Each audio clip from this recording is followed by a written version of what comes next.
देखिए, मेरे देश के प्रधानमंत्री का एक ही लक्ष्य है, एक ही उद्देश्य है, एक ही नारा, सबका साथ, सबका विकास और सबका विश्वास। भारतीय जनता पार्टी की फिलॉसफी,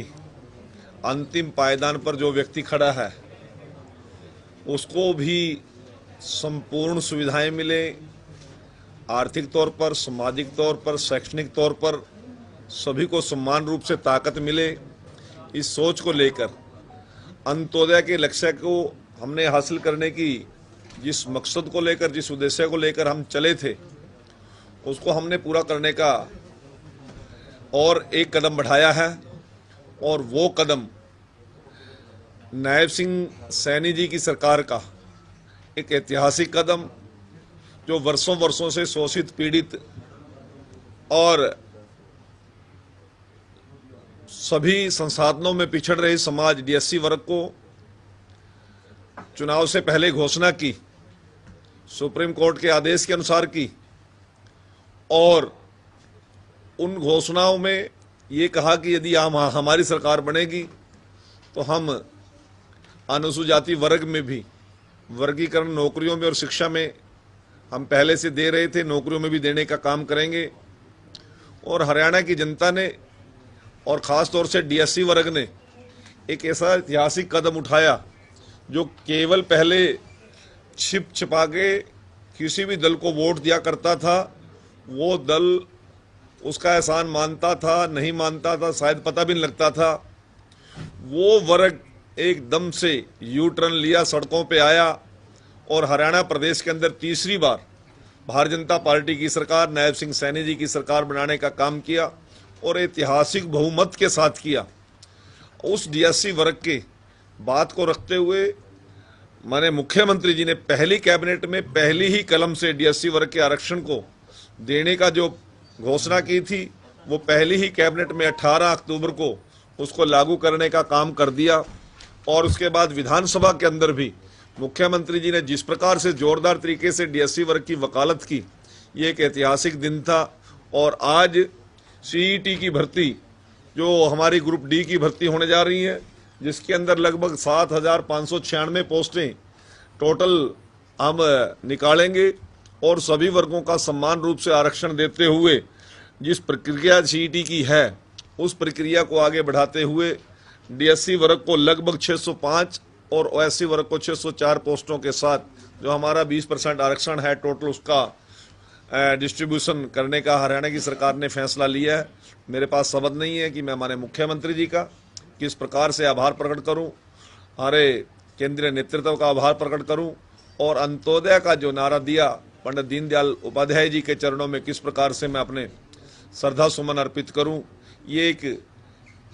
दलित, शोषित और पीड़ित वर्ग की एक बहुत बड़ी मांग को माननीय मुख्यमंत्री जी ने इम्प्लीमेंट करने का काम किया। वर्षों वर्षों तक हमारा समाज और आने वाला समाज माननीय मुख्यमंत्री जी का और भारतीय जनता पार्टी का एहसानमंद रहेगा। मेरे पास आज हम सभी लोग मिलकर माननीय मुख्यमंत्री जी का आभार भी प्रकट करने जाएंगे और आज पूरे प्रदेश के अंदर एक खुशी की लहर है जो मुख्यमंत्री जी ने ऐतिहासिक कदम उठाया। सरकार चुनने में डीएससी समाज ने बड़ी भूमिका निभाई थी। क्या मानते हैं कि जो उनकी मांग थी कि उन्हें आरक्षण दिया जाए,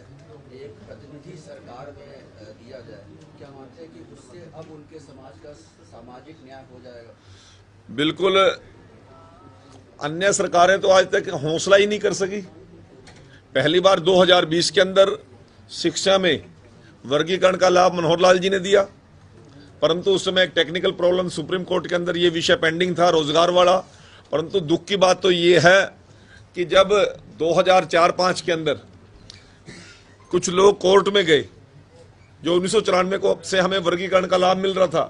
कोर्ट ने निर्णय लिया कि रोजगार के अंदर, उन्होंने केस भी रोजगार पे ही डाला था, एजुकेशन पे नहीं डाला था,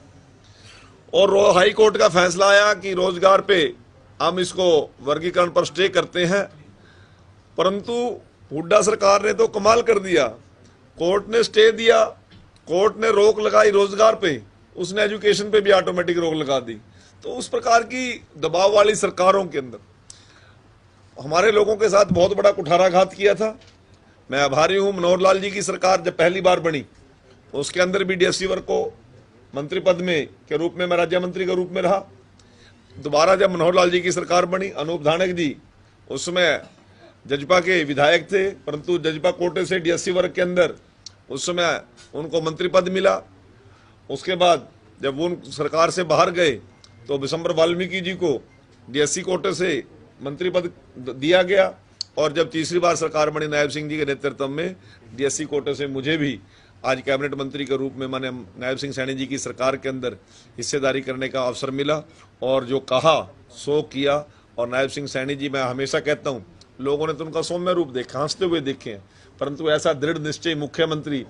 ऐसा ही सोच को लेकर चलने वाला मुख्यमंत्री, आप लोगों को ध्यान होगा जींद के अंदर डीएससी समाज ने एक बहुत बड़ा कार्यक्रम किया। माननीय नायब सिंह सैनी जिसमें मुख्य अतिथि थे, और उन्होंने सिर पर जो पगड़ी समाज ने रखी, उन्होंने वहां पे घोषणा की कि ये पगड़ी जो आदिवासी समाज ने मेरे सिर पर रखी है, इसको अपने मंदिर में रखूंगा जहां मैं पूजा करता हूं। और आप लोगों को याद होगा उनके जन्मदिन पर वो सबसे ज्यादा फोटो वायरल हुई, वो डीएससी वर्ग की वो पगड़ी उन्होंने आज भी अपने मंदिर में रखी हुई है। आप लोगों को सौम्य मुख्यमंत्री, हंसमुख मुख्यमंत्री नजर आता है, परंतु मैं बाल्यकाल से जानता हूं कि ऐसा दृढ़ निश्चय व्यक्तित्व आज हमारे मुख्यमंत्री के तौर पर हरियाणा की बागडोर जिसके हाथ में है, मैं कोटि कोटि उनका आभार प्रकट करता हूं। धन्यवाद।